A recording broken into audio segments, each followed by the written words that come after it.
Paranormal problems are not that unusual. We actually live in a paranormal world. Riverdale Road is purported to be the most haunted road in the country. There has been quite a lot of paranormal activity. You're gonna go, what was that? And then you're gonna generate that fear and it's gonna go, oh, I got to eat now.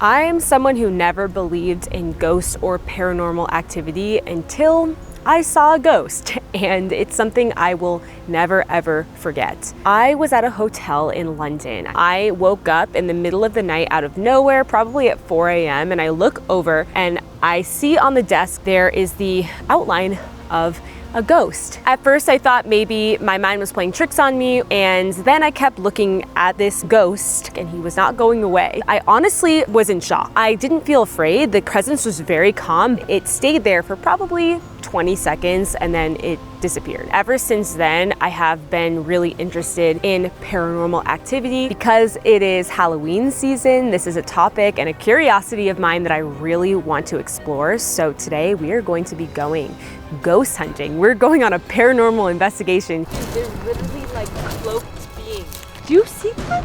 There's something in that tree. Before the big ghost hunt, I turned to Gaia to learn more about the paranormal realm. Gaia is the world's largest streaming platform for conscious media, aka the Netflix of spirituality. I started watching all sorts of super interesting shows and interviews about ghosts and paranormal activity, content that you really can't find anywhere else. If you're interested in learning more about the paranormal and supernatural worlds, then definitely check out Gaia. I added a link in the video description where you can access a free trial. It was through Gaia that I found Kaedrich Olsen, the paranormal investigator who would be taking me on this ghost hunt. I'm Kaedrich Olsen, and in a lot of different ways I help people with paranormal problems. We have an energy field all around us. Living things create energy. So they are invisible entities to our eye, but we can perceive them through our emotions, through our thoughts, through telepathic connections where we can feel them energetically. I had no idea what to expect for this ghost hunt. I thought maybe it would be like the ghost hunting you see on TV with all the pseudoscience gadgets and gizmos. Little did I know, I was about to be on a spiritual ghost hunt. How are you feeling? Scared. You're scared. You're supposed to be the expert. We started our journey at Columbia Cemetery in Boulder, Colorado. The best tool you've got are your feet. And notice how your feet feel on the floor, on the ground. Noticing that rooted in place feeling. Let yourself feel if there's like an energy or a draw. If you were to put a word, what comes to mind? Relief. Great. Which direction do you feel relief? There. Excellent. That's the direction we'll head in next. Before we do that, I want you to experiment with this little toy. Dowsing rods. Let them move to what direction do you feel drawn? What direction should we go? Here we go. Now, we need to note that that's moving opposite the wind. Right. The wind is moving that way, and these are going this way. I'm not moving them. There you go. I'm not moving them at all. That is our next destination, is right where you pointed. It's running behind. We are definitely going that way too. All right. From a very early age, I was exposed to the paranormal. To me, that was natural. Everyone knows we talk to ghosts, right? Turns out it really wasn't. The supernatural is a natural part of our world, and we need to coexist with it just like we coexist with the animals. So what we're doing tonight is less about using gadgets and gizmos to get some evidence. It's more about using our intuition to figure out what we can connect with. Absolutely correct. Where do you feel the goosebumps trying to pull you? This tree. What's with the tree? What do you feel? I don't know. I with feel like there's someone standing next to it or something. Male or female? A male. I agree. What age range? Middle age or a little older. I feel like he's wearing one of those hats. What are they called? What is the hat called? It's like a little brim kind of hat, and he has like a pipe or something. His teeth are kind of messed up. I don't know why I'm seeing that. That's great. Keep going. Are you sure? Are you just validating my imagination? He's kind of like a jokester. He's like, life's too short, just have a good time. Perfect. He's like, get out of here, move on.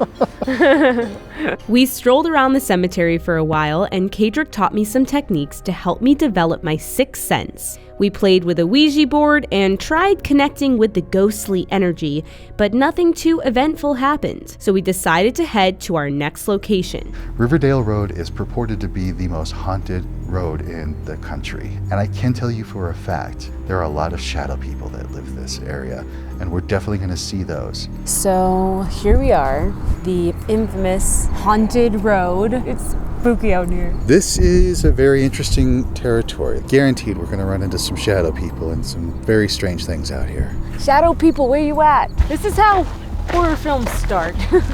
Cue the creepy music.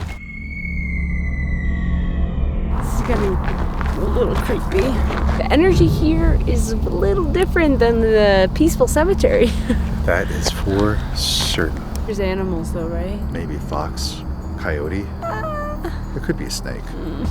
Yeah, what is that? Funky I just things. heard something. Do you see that? There are What was that? There's something in that tree. What is in the tree? It's not human.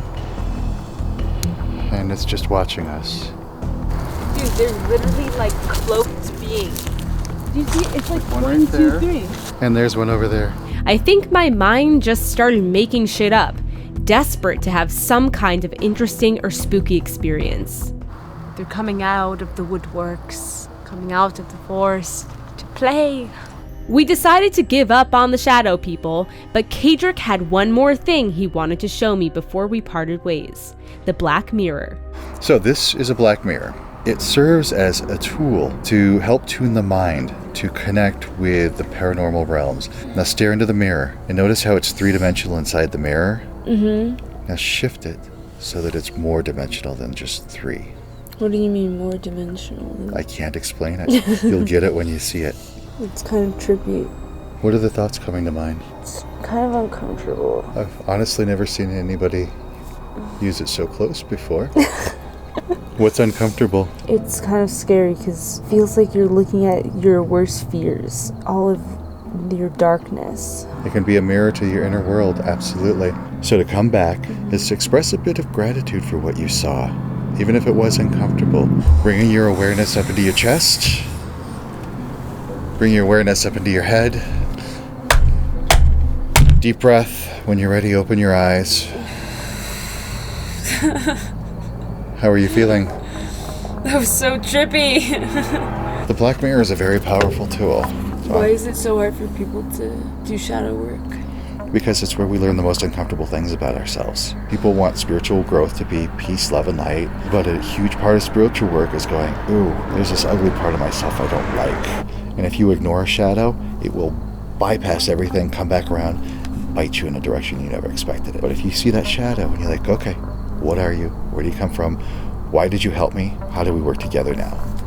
Then it transforms into something amazing. Thank you. You're welcome. That was awesome.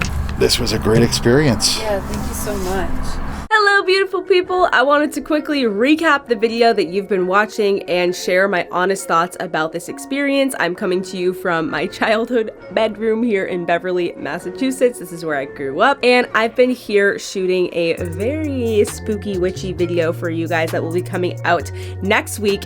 Actually this week, because today's Sunday, so this week. Skylife spooky season ain't over yet, people! So make sure you subscribe and turn on post notifications so you'll be notified when that video drops. Going into this experience, I sort of expected that there would be a lot more excitement and then we'd be able to like pick up on more activity, but obviously this type of ghost hunting was a little bit different than the flashy ghost hunting you see on TV, and Kaedrich is skilled in sort of this spiritual sixth sense ghost hunting, and he was really trying to get me to develop that and to use my intuition to see these ghosts. To be honest, I feel like everything that I was seeing and hearing was all just in my head. Now, Kaedrich, on the other hand, says that he's been able to sort of see and connect with spirits for a long time, so he says he was seeing things, but for me, I was not able to really see or feel anything, and everything that you saw was just me like getting myself spooked out. The ghost experience that I had is still so real to me, and that sort of changed my entire perception about the paranormal realm because I know what I saw and I know what I experienced, and it's something that will stick with me forever. But that was something that happened literally out of nowhere, and I sort of feel like it's pretty ambitious or naive of me to go into this situation and thinking that we're just gonna stroll through a cemetery and see some ghosts. I think most of the time when a paranormal experience happens, it's when you're least expecting it and all of a sudden, holy shit, what the heck just happened kind of thing. And that's definitely what happened to me. And I've had a few other kind of creepy experiences in this realm, and my mom has, and I've heard a lot of really weird stories from people, stuff that you really can't explain, and that just makes me believe that there's gotta be more to this material three-dimensional reality. Like, there just has to be more that we can't see with the physical eye. I'm very curious to hear if any of you have had a ghost experience. Have you had a paranormal experience? Have you seen a ghost? Please let me know in the comments any stories that you might have to share. I would love to hear them. But anyways, I just wanted to clear things up and sort of tell it like it is to you guys and let you know what my honest thoughts were about this experience. Alrighty, beautiful people, that is it for this episode of Sky Life. Thank you so much for watching, and as always, remember, you have the power to thrive. You have the power to live your best life ever, and I will see you next week. Got a lot of time on our hands, yeah. Don't have to rush a thing, don't you know? Easy, let it come, let the sun hit ya. Easy, let it come, don't worry about tomorrow. Why waste your time working 9 to 5? Yeah, we're so young, baby, and we're flying to the sky.